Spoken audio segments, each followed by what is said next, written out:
जी अस्सलाम वालेकुम। आपके साथ आज का जो रियाल का रेट है मुख्तलिफ बैंकों के हिसाब से और आज का जो एक्सचेंज रेट रहा वो शेयर कर दूंगा मैं। और आज हम अगर बात कर लें भुर कैप की, यार भुर कैप में बेसिकली इसलिए पहले बताता हूँ कि इनका रेट अच्छा होता है, फीस नहीं काटते हैं। जैसा कि दूसरे बैंक हमसे 10 17 या 7 रियाल फीस काट लेते हैं, तो भुर कैप फीस नहीं काटते, तो वो फायदा मिल जाता है, ऊपर से रेट बेहतर होता है।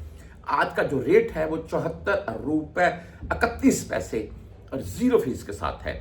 हाँ, इसमें मुझे पता है कि रियाल का रेट 80 के अराउंड में होना चाहिए। इस वक्त के मामला को देखते हुए अगर बात करें, पाकिस्तान में महंगाई की सूरत को देखते हुए बात करें, यहाँ पर जो महंगाई की सूरत तमाम दोस्त जानते हैं, पेप्सी, टीन पैक, कोक वगैरह मजीद महंगे हो रहे हैं जी, टैक्स वगैरह इनके ऊपर मजीद बढ़ रहा है। और बहरहाल जी, रियाल का रेट 80 के अराउंड में हो, ताकि अगर कोई मेरा परदेसी भाई जिसके पास कोई 10,000 रियाल अगर उसने सेव किया हुआ है तो उसको तकरीबन 50,000 का फायदा मिल जाए। और अभी हम 2,000 भेजें तो तकरीबन 1,49,000 के अराउंड में बनते हैं, और फिर भाई 1,60,000 के अराउंड में बन जाएंगे, तो फायदा मिल जाएगा ना। पाकिस्तान में फैमिली को उतने ज़्यादा चले जाएंगे, वहाँ पर अखराजात जो महंगाई की सूरत हाल है, खास करके ये जो शादी का सीज़न चल रहा है, जूती कपड़े लेने, और जो शादियाँ करते हैं अपनी खासकर बेटियों के लिए, भाई कोई ना कोई छोटी मोटी चीज़ तो बनाते ही हैं। तो गोल्ड का रेट देखने इस वक्त तकरीबन 5 लाख के अराउंड तक पहुंच चुका है। बहरहाल यहाँ गोल्ड का क्या रेट है मैं आपको मुख्तलिफ वीडियोस में बताता रहता हूँ मैं। आज एसटीसी पे की बात करें तो भाई 74 रुपए 14 पैसे इनका रेट है, जीरो फीस है। 400 रियाल से कम भेजेंगे फिर फीस लगेगी।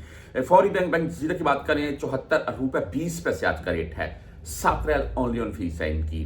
तहरीर राज्य की बात करें 74 रुपए 22 पैसे आज इनका रेट है, 17 रियाल फीस के साथ है। आप वेस्टर्न यूनियन से भेजना चाहते हैं तो वेस्टर्न यूनियन आज भाई 74 रुपए 24 पैसे रेट दे रहा है, 5.75 फिलहाल फीस के साथ है। मनीग्राम की बात करें तो आज 74 रुपए 8 पैसे रेट है। इंजाज बैंक 74 रुपए 24 पैसे रेट के साथ है, 10 और 17 रियाल फीस के साथ है। इसके बाद क्विक पे की बात करें 74 रुपए 12 पैसे है। टेली मनी 74 रुपए 7 पैसे है। फ्रेंडली 74 रुपए 7 पैसे ही रेट है सेम। मोबाइली पे 74 रुपए 14 पैसे रेट के साथ है, 10 और 17 रियाल फीस है। बैंकल आहली की बात करें तो 74 रुपए 10 पैसे रेट है। यहां पर यूआई पे 74 रुपए 22 पैसे रेट के साथ है आज का रेट।